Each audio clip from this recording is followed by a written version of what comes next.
This takes me back. Last time we were in the desert together, two of you came all the way out here to gang up on me. Oh? Sounds like someone's holding a grudge. Just what I like to hear. If you're still hung up on that last one, just name the time and place. This chamber is huge.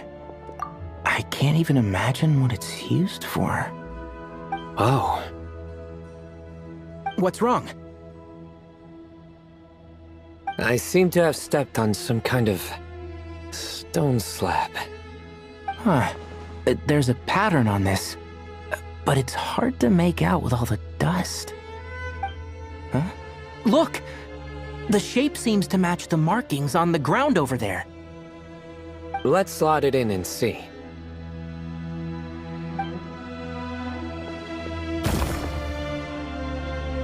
And we have a match. Looks like we need to find the other 3 broken slabs. Let's search the area, but be careful where you step.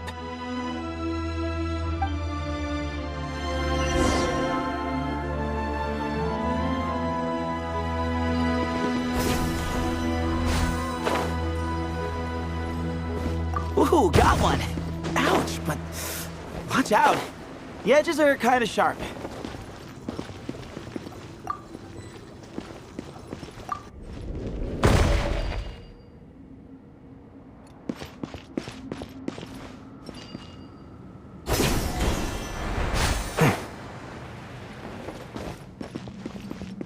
Got the 3rd piece.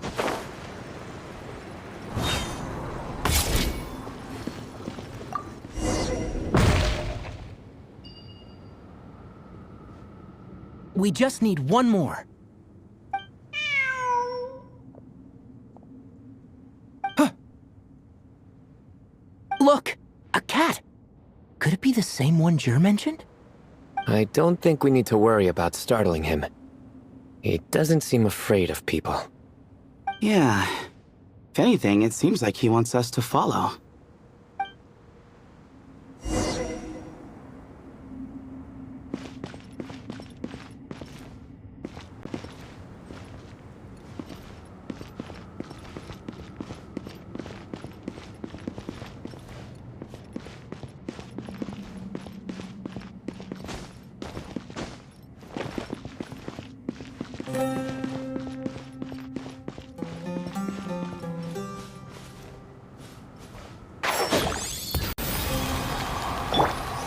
Surrender!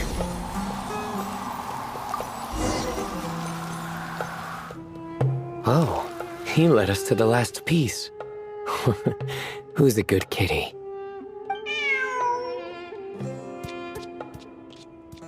I never thought I'd hear you say something like that. You've clearly never heard how the professor talks to his tomatoes, then.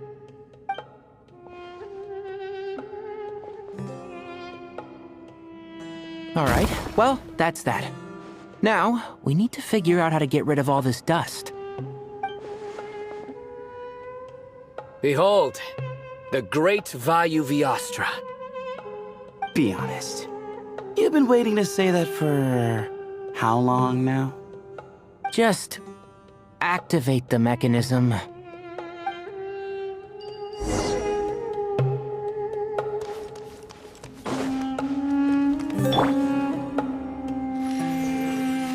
Yeah.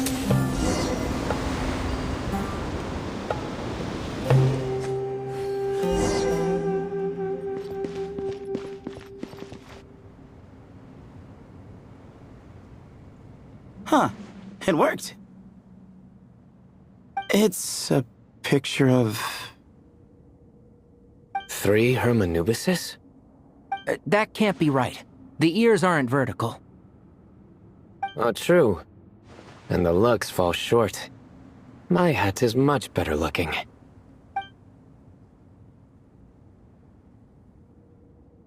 A goat, an ibis, and a crocodile.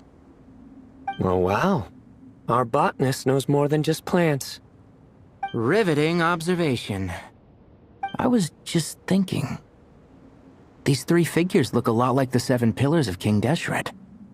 That's right. These are our colleagues. Our what now? You sure about that? Just kidding. But what I meant by that is these were Hermanubis' colleagues back then.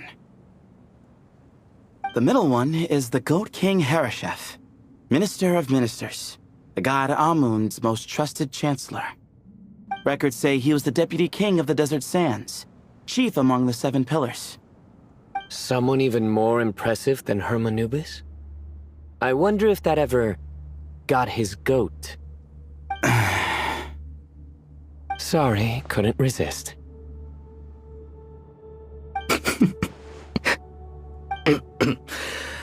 Okay, that was a good one.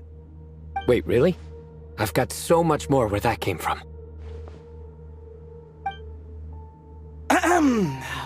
Where were we?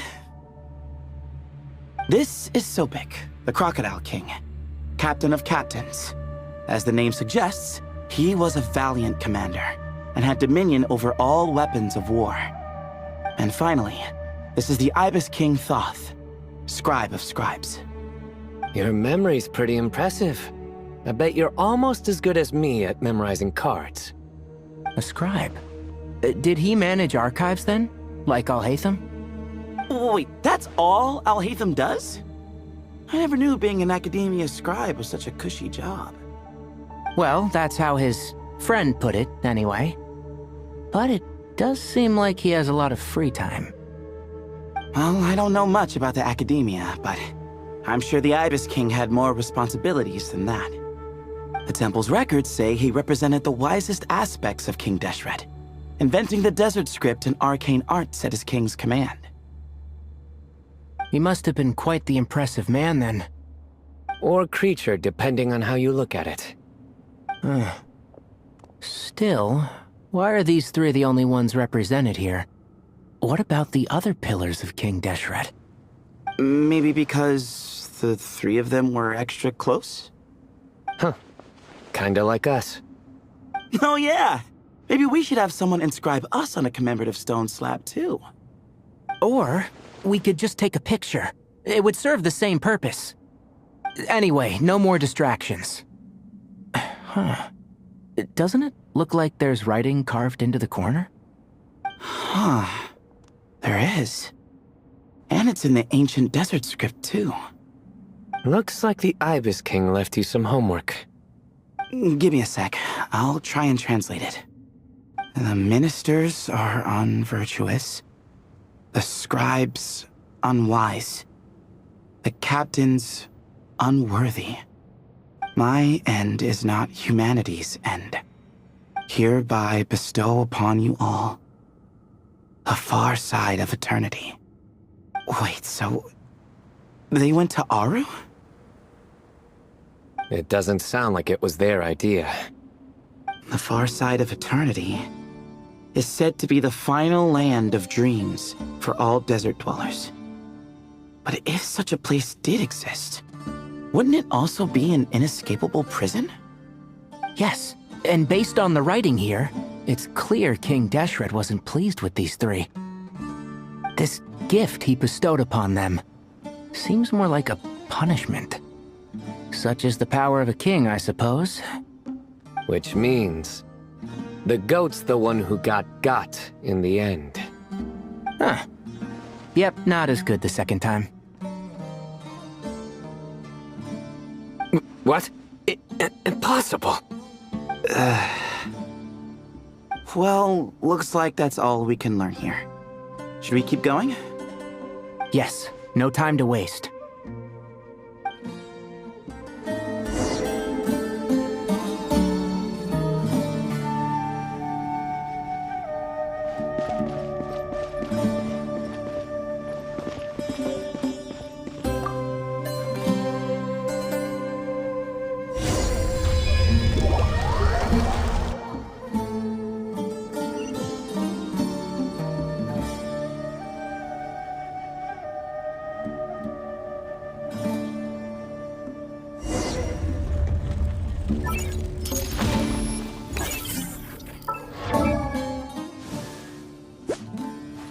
Wait.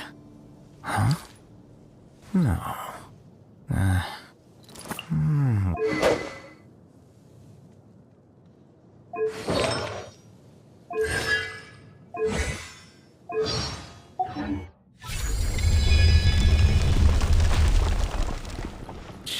Jeez, who knew a suitcase could be so fast? Marak is nothing like this when it comes to housework. Hey, wait up! A scout's job is to take the lead.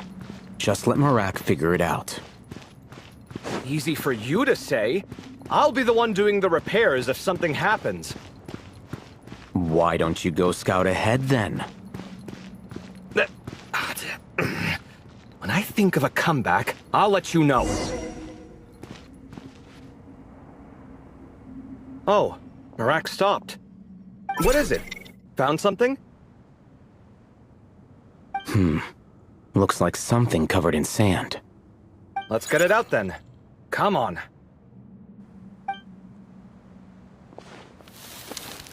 Oh, it's a stone slab. Good job, Marak. Let's take a look. Huh. Looks like this part of the picture goes over there?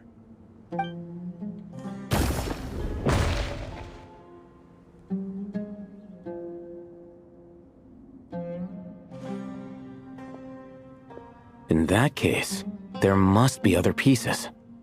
All right, and let's look around. Hey! Why are you sitting down? I thought Marak was helping. Oh, so you do know what that word means. Great. Are we supposed to just sit back while Marak does all the work? No, I doubt you could do that. Exactly. But I can.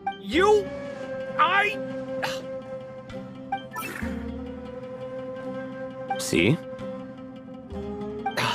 It's all coming back to me.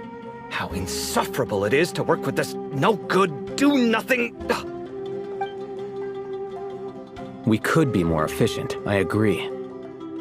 I'll work on this piece. You take care of the rest.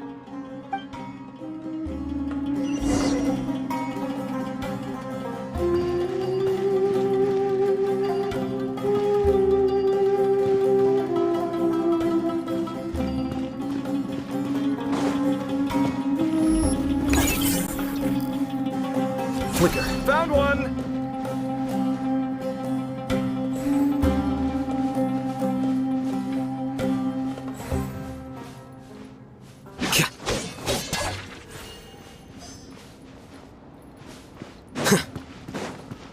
Good teamwork.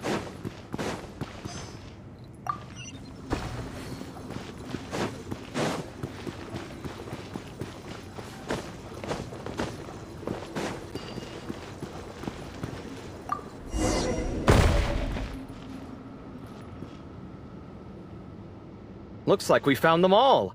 The pieces fit together like a glove. But we can't see what's on them.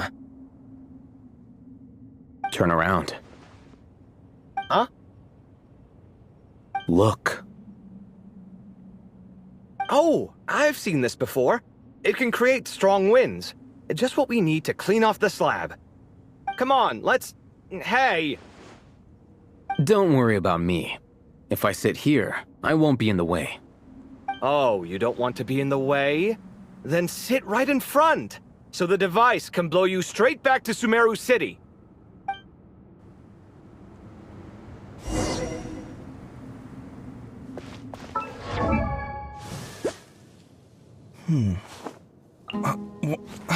Where's my key?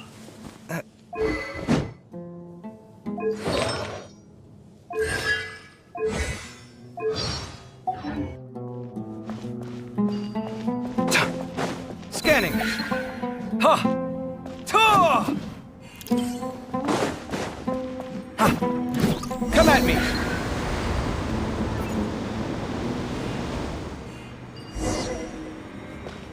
Breaking new ground.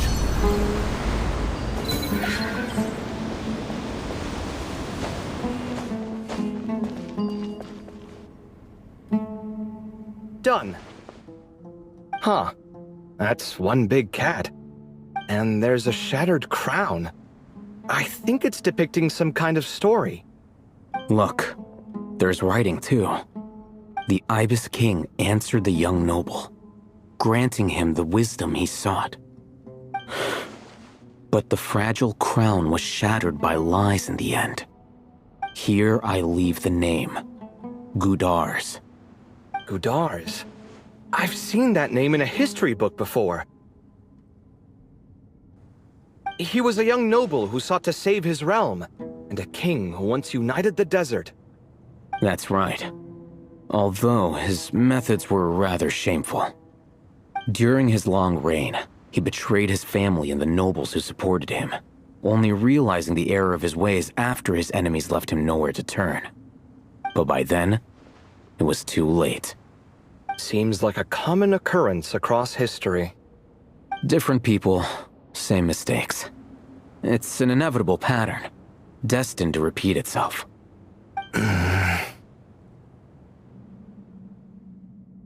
The writing mentions the Ibis King, but a cat is depicted here. Does that mean... So far, what's depicted on the slab seems true to history. In which case, this cat is either a proxy for the Ibis King or a manifestation of said king himself. Exaggeration is a common method ancient records use to highlight a being of higher status. And as we know, Layla and Jur both heard the sound of a cat while escaping the ruin. You're saying the Ibis King, one of the legendary 7 pillars of King Deshret, is here, still helping those in need? I'm saying we can't rule it out.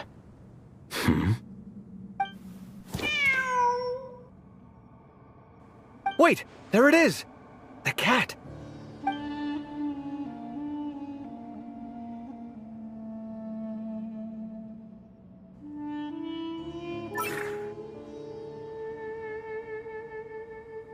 Ah!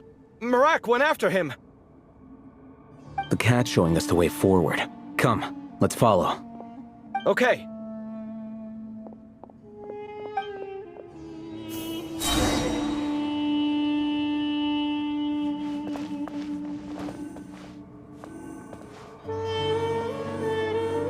Sight clear!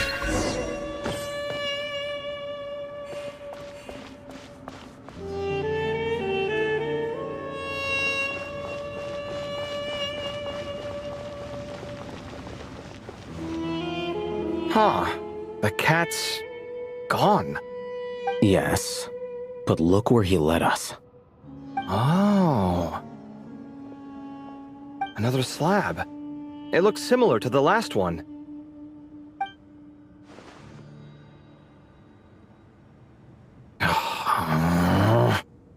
Oh, by all means, take your sweet time.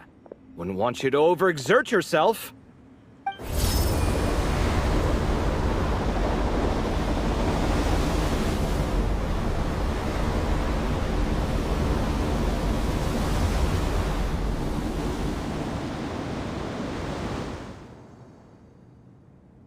Huh.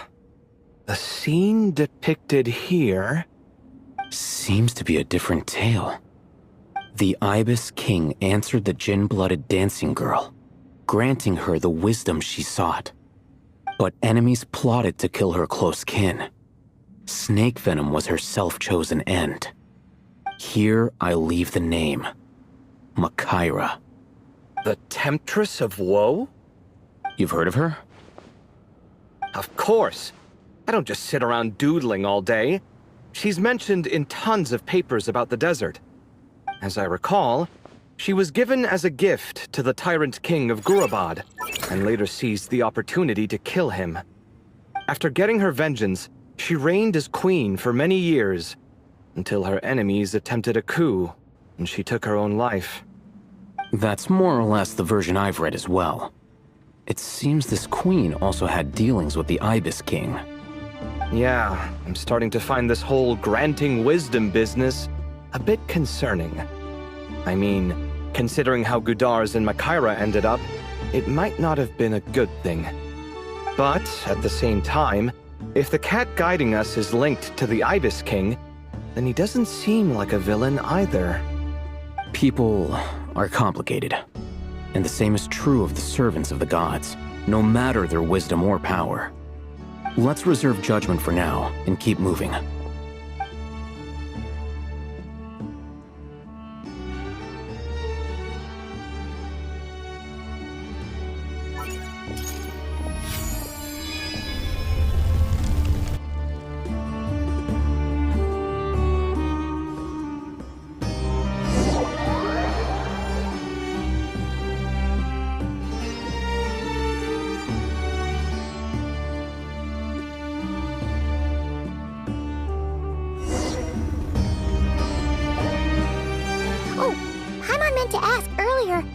your memories come back, Layla?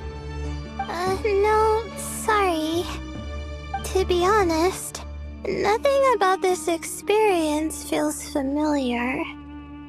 Besides, my focus is the stars, so I don't spend a lot of time exploring ancient ruins. Guess that makes us the senior researchers in this scenario. Stick close, all right, Layla? Okay.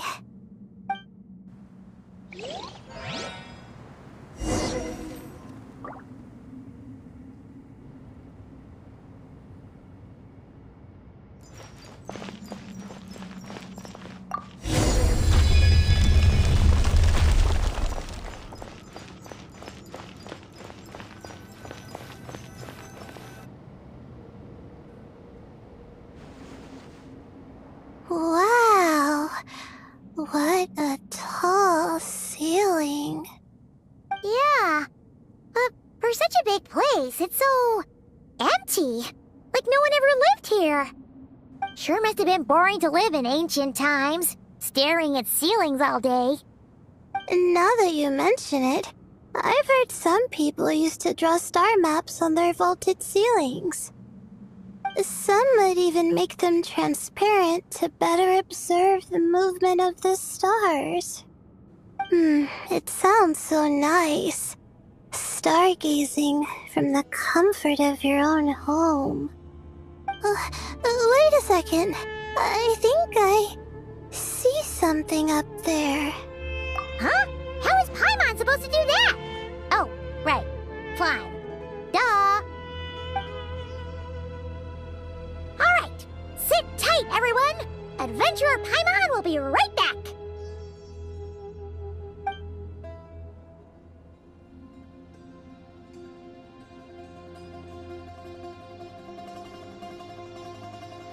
Okay, so, there's nothing super special up there. Just a couple of shelves, tables, jars, and scrolls. And a whole bunch of dust, dirt, and sand. You really want to search through all that stuff? Well, when you put it that way... Come on then, let's see what we've got. Paimon's hoping for something super valuable. Thanks. I'll stick close.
I think that's everything. Most of the documents are in the ancient desert script, except these ones. These seem old as well, but the handwriting makes them stand out. Right! Let's arrange them in chronological order before we read through.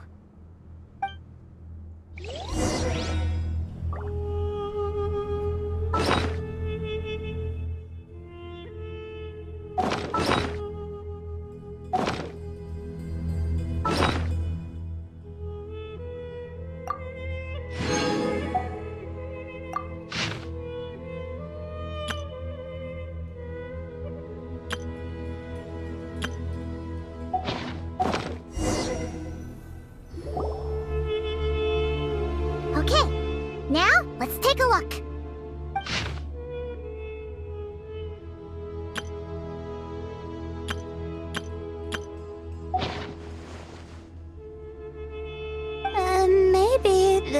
person fell in by accident, like Mr. Jur and me.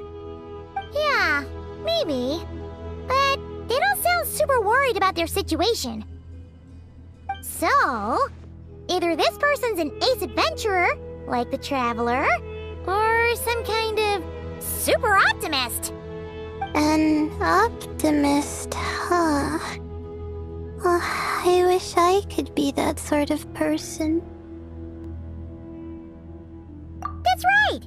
You're detailed and passionate. Great qualities for an adventuring buddy. This optimist seems super obsessed with exploring every corner of this place. That could have gotten them in big trouble for all we know. Well, I appreciate the compliment. It's almost magical how words like that can make you feel like you can do anything. I only wish that magic could last a little longer. Until I figure out my new study topic, at least.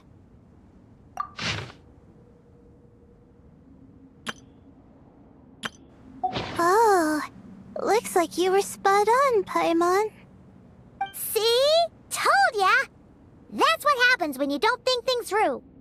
And all this talk about seniors and juniors, he was a student just like you, Layla.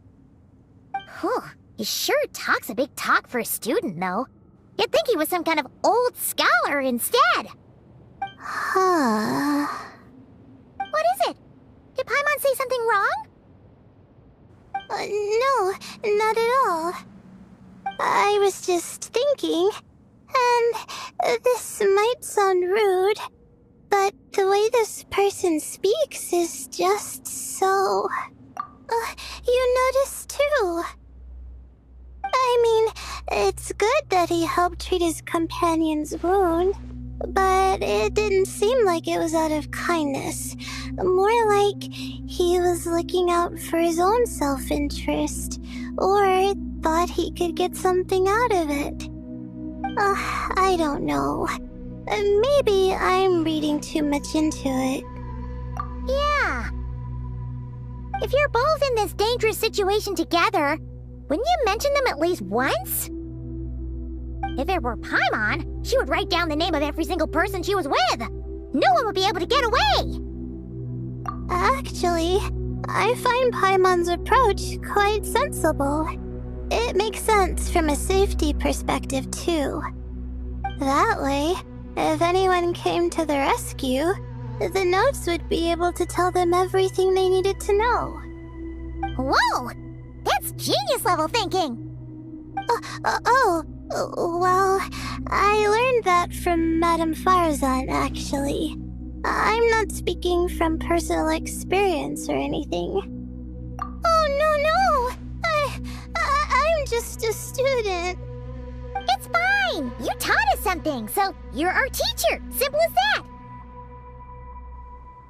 Anyway, from the looks of things, the student who left these notes behind was pretty weird. Let's keep reading. Whoa! Hang on! That's a lot of information. Paimon needs a moment to take this in. The Ibis King. So... did this person actually meet the Ibis King here? Sorry. Who? Jeez, not again. Stop teasing her, Traveler. You know she was asking about Nefer.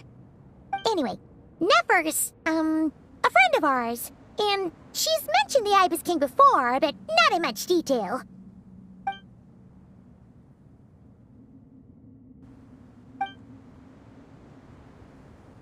Oh, I see. Well, that's not too surprising. Most people in Sumaru know about King Deshret, and most in the academia have at least some knowledge on the 7 pillars. Legend has it, King Deshret ruled the desert at the head of several wise retainers, guiding their people to pursue the limits of wisdom. He also left behind treasures for future generations, which continue to be relevant in nearly every research discipline. Now, this message indicates this student and his senior were rescued by the Ibis King. But to think it's possible to meet him in a place like this. We don't know when these notes were written, but didn't the 7 pillars disappear a long time ago? Yeah, the notes made it sound like his powers were restricted. Also, the mention of this form? What is that supposed to mean? I'm not sure. Let's keep reading. Oh, this is the last page. There's even a signature at the end. Well, sounds like they made it out. Guess it was a happy ending after all. Wait, but it says, the Ibis King cannot be trusted. Huh. Our friend said something similar. That the Ibis King was a liar. And the notes did make it seem like something wasn't quite right with him. Maybe he wasn't one of the 7 pillars at all, but some kind of con artist. Great, Ibis King! If you heard that, Paimon didn't mean it! Please forgive her! Don't trap us here! I think Paimon raises a good point. Let's keep our guard up just in case. Alright, I think that's all the clues around here. How about we...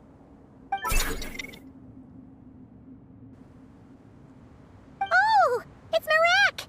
That means Kaveh and the others should be around here, right? Hello? Anyone up there? Can you hear us? Yeah, we can! You know, sound travels just fine in an empty chamber like this. You don't have to shout. Of course, if you're shouting to express your excitement at being reunited, by all means, pretend I never said anything.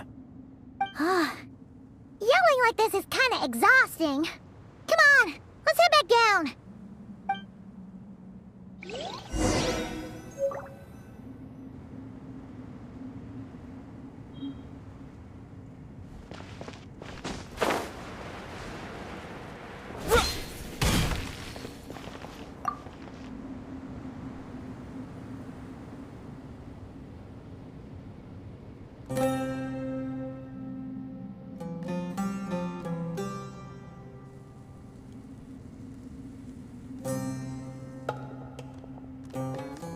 Wow, we all ended up in the same place, huh? Yeah, what a coincidence. Indeed. Or as I like to call it, the chai factor.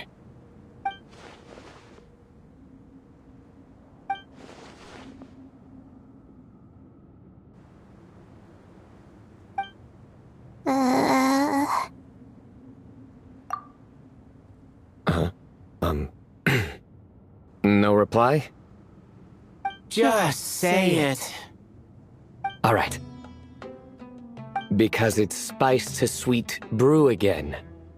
Oh, hey, that's a new version. Oh, wait, what? You've never heard that one?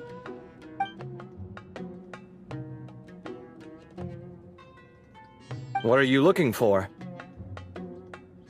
A place to sit and read my book. Oh, great. What else is new? Well, looks like everyone made it through unscathed. Let's take this chance to get some water, rest a bit, and discuss what we learned. Sound good?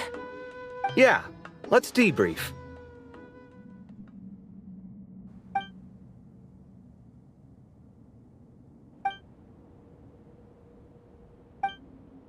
Okay, so we all learned a lot, but it feels like we ended up with even more questions. Yeah, but one thing's for sure. This place is tied to the Ibis King in some way. Hey, Sino. You're the current representative of Hermanubis. Can you call him up for a sec? Of course. Just let me sense his presence.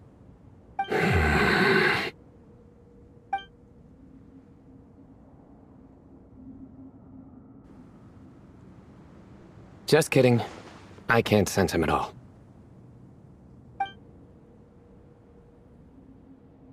Jeez, Sethos. Did you set him up for that one? What are you, a two-man act? Sorry, Herman Nubis isn't like the Ibis King. He can possess me, but I can't talk to him whenever I want. Oh, truly? Does that mean he's gone? I would have liked to reminisce about old times with him. Ah, the cat!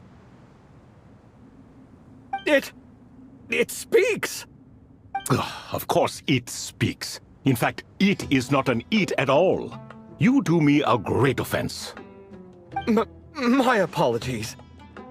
Esteemed cats, sir? Oh, this little contraption is still here. Contraption? No, this is Marak. Which means you do his assistant a great offense. Huh? Well, I didn't mean... Well, I apologize. I wasn't referring to this Marak, but rather the thing that operates it. King Deshret was quite partial to it. I have forgotten what it was called. It must have had an official name, albeit in the old tongue. Even if I did remember, I would need to translate it into modern language.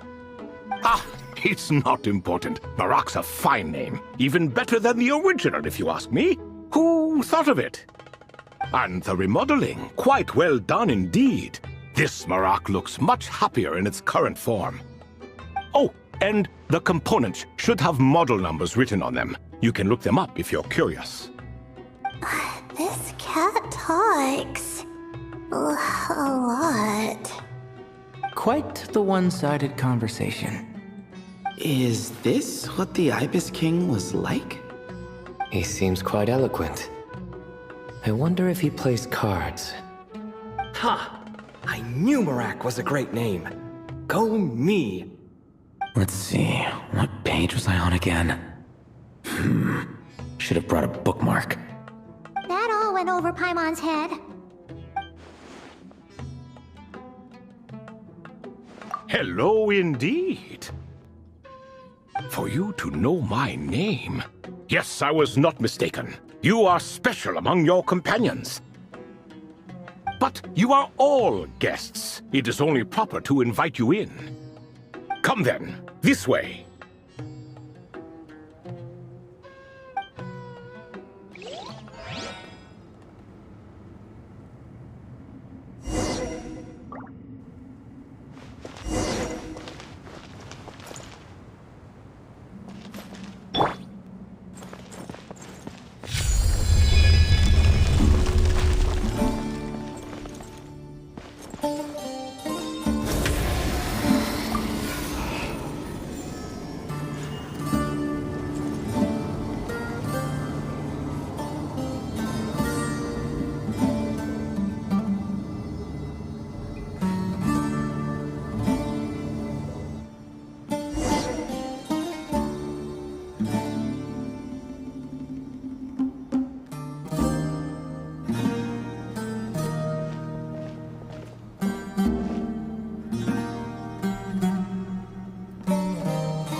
Welcome to my humble abode.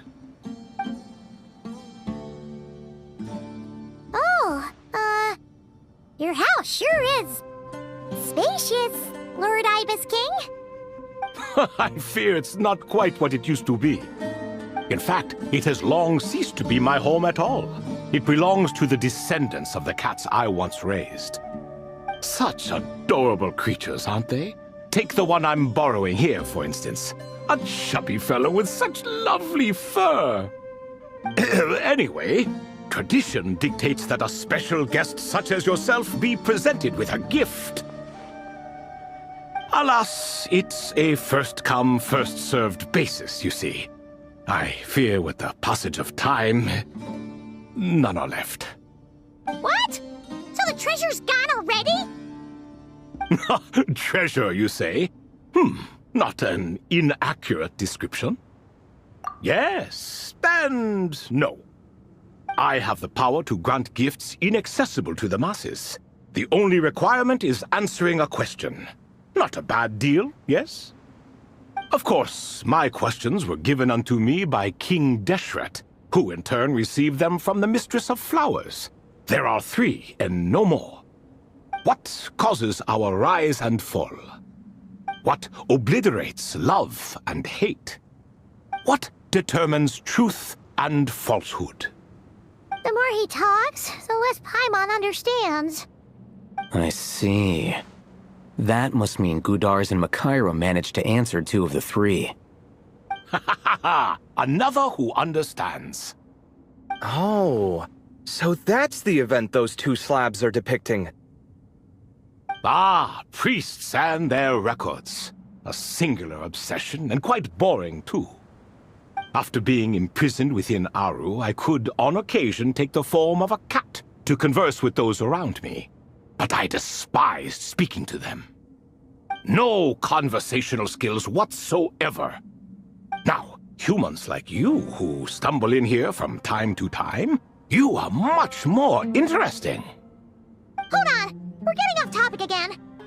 The 3 questions you just mentioned? What are they for, exactly? Ah, that is a story that begins with King Deshret. And we're in for another long one.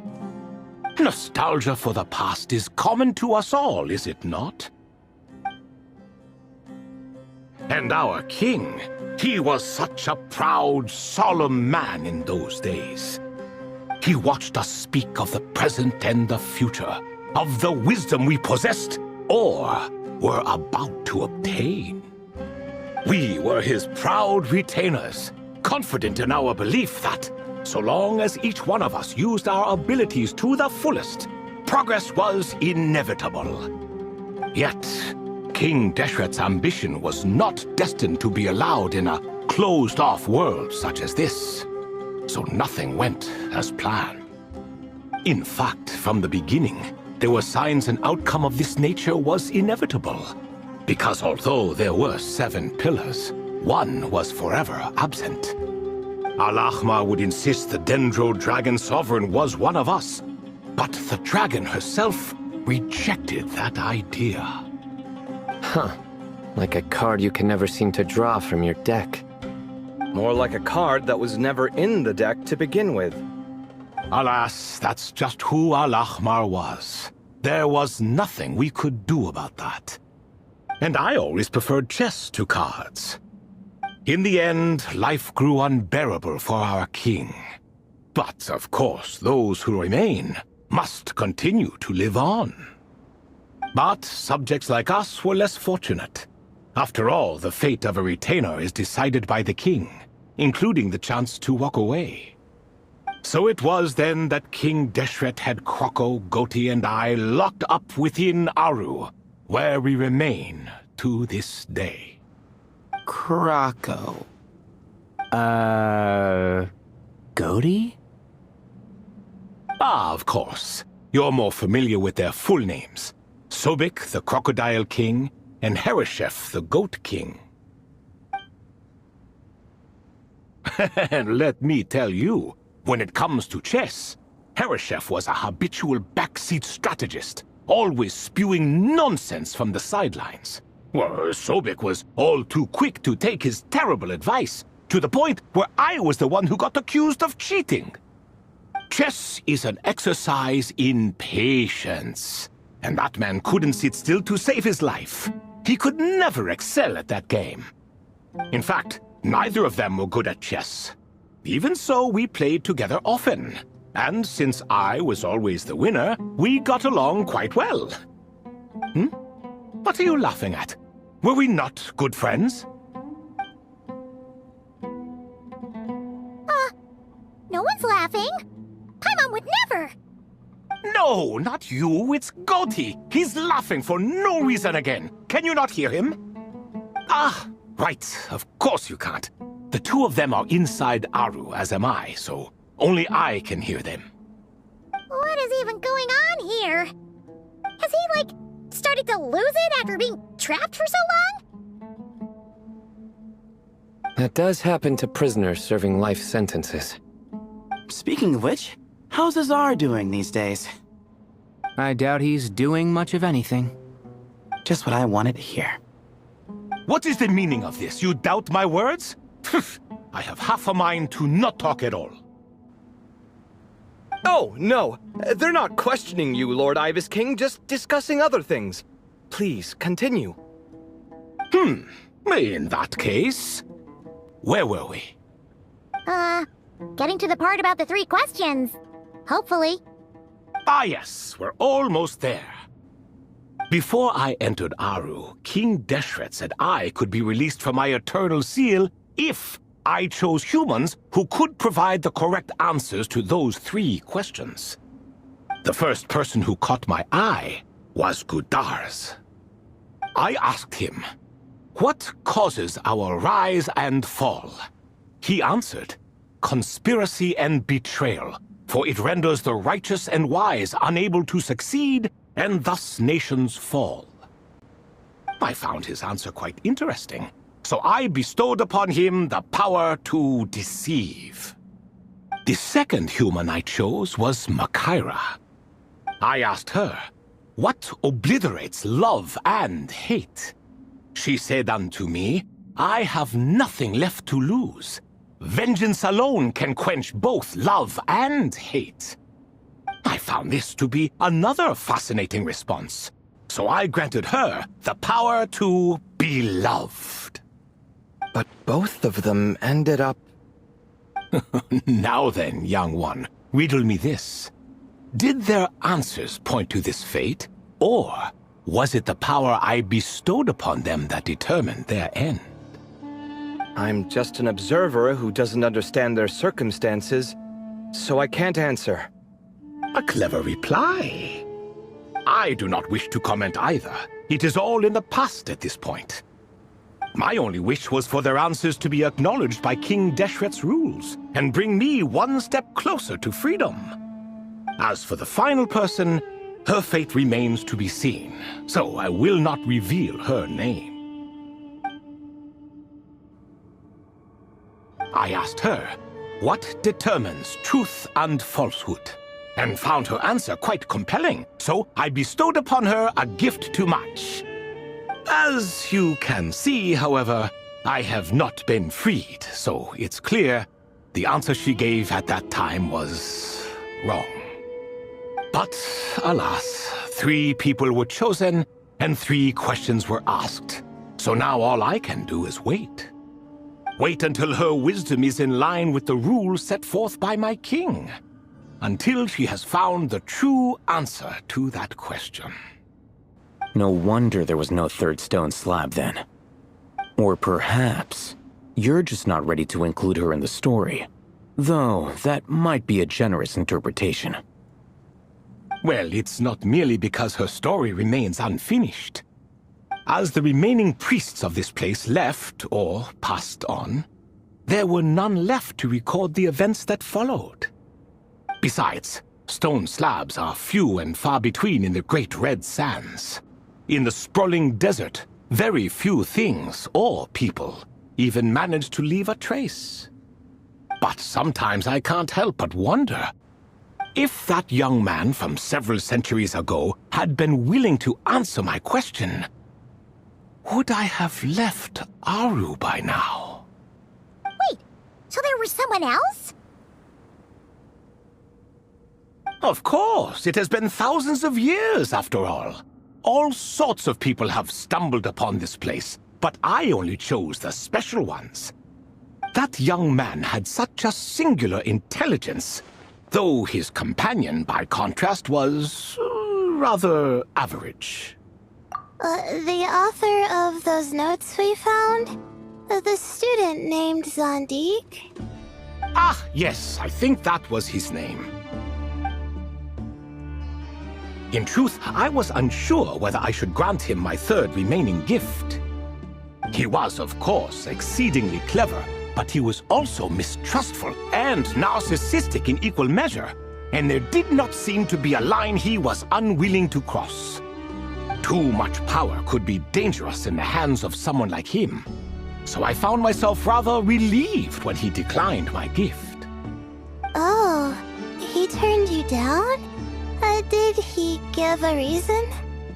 Yes. He said he didn't need it. I still remember the look in his eyes. Nothing stood out per se, and still I could sense contempt and disdain radiating from his gaze. I could not give an exact reason, but on instinct I just knew it would not end well to get close to a man like that. So, I tricked him. Stick close to your companion, I said. Only the descendants of Tuletula can come and go as they please. Leave him behind, and there is no escape for you. So, does that mean his companion wasn't a descendant of Tuletula? Oh no, that part was true.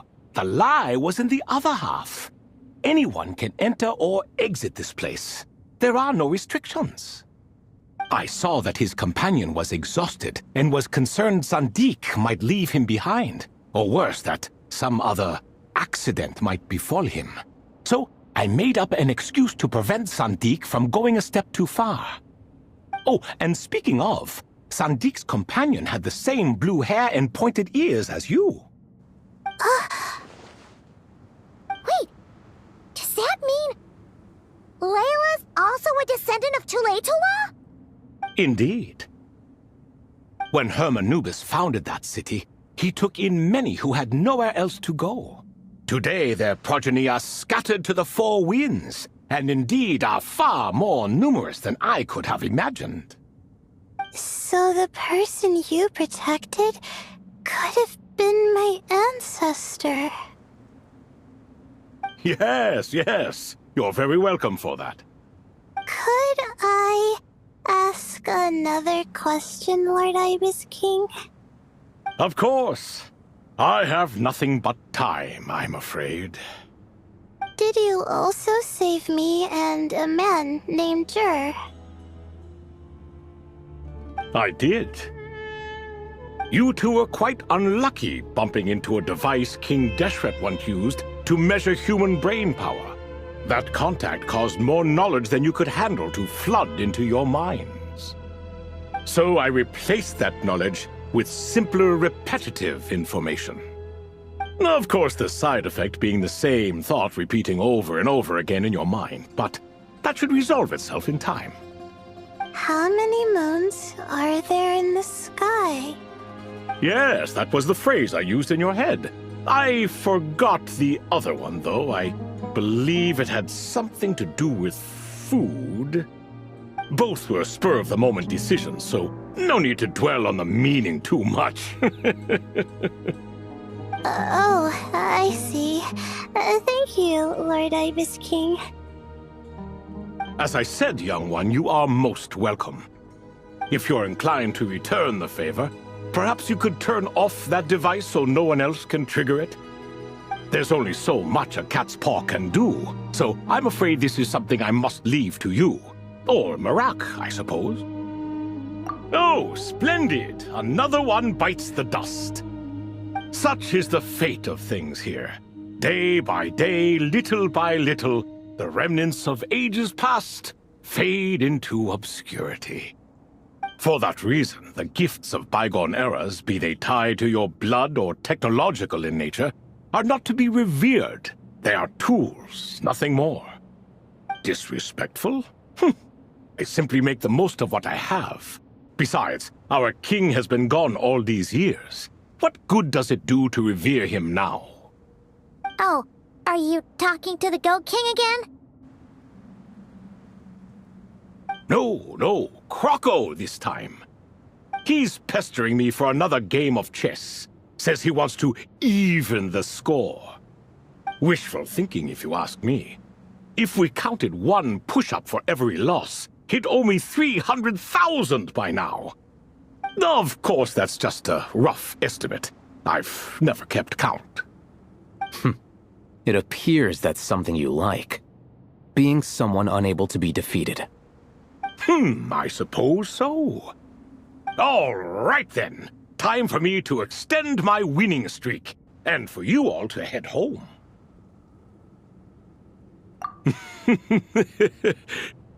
In truth, deep down, I know even the answers to those 3 questions will not change my fate. But that is for me to reckon with. Go on now.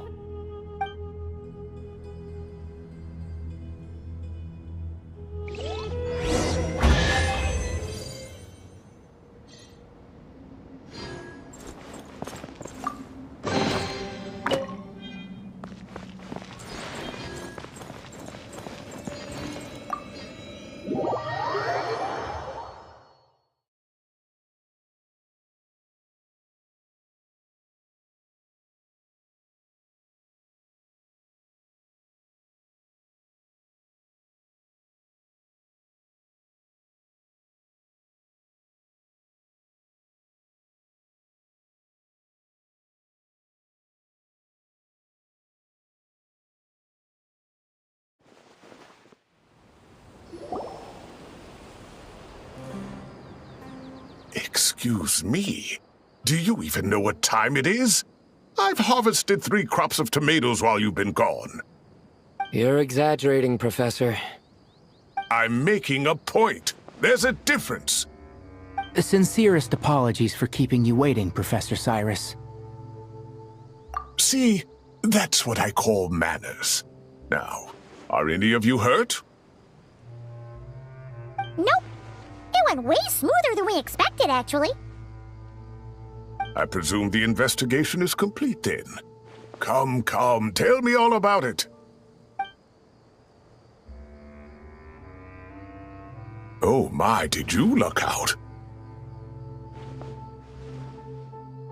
If you've read the work from the Vahumana Darshan, you would know that the Ibis King has, well, let's call it a mixed record. Perhaps he softened up a bit in his old age, and that's why he chose to help you. Or perhaps he just didn't have a good enough reason not to help us.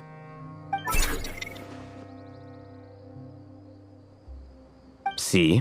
Marak agrees. How do you even know that's what Marak meant? That could have just been a happy noise. In any case, there's a lot to be happy about. We figured out what happened to Layla and Jur, and there were some unexpected takeaways too. Yeah, I never expected to learn about my ancestry. I've always thought of myself as just an ordinary student. I never would have even considered something like that could be true. Come to think of it, our ancestors might even have been friends at some point. Huh? You're right. Maybe I should take a trip back home to see if I can find any records about that. Oh, I was just throwing that out there. I wouldn't want you to go to the trouble. It's fine. My advisor gave me a break, and I still have a few days left, so... Oh, wait. My study topic.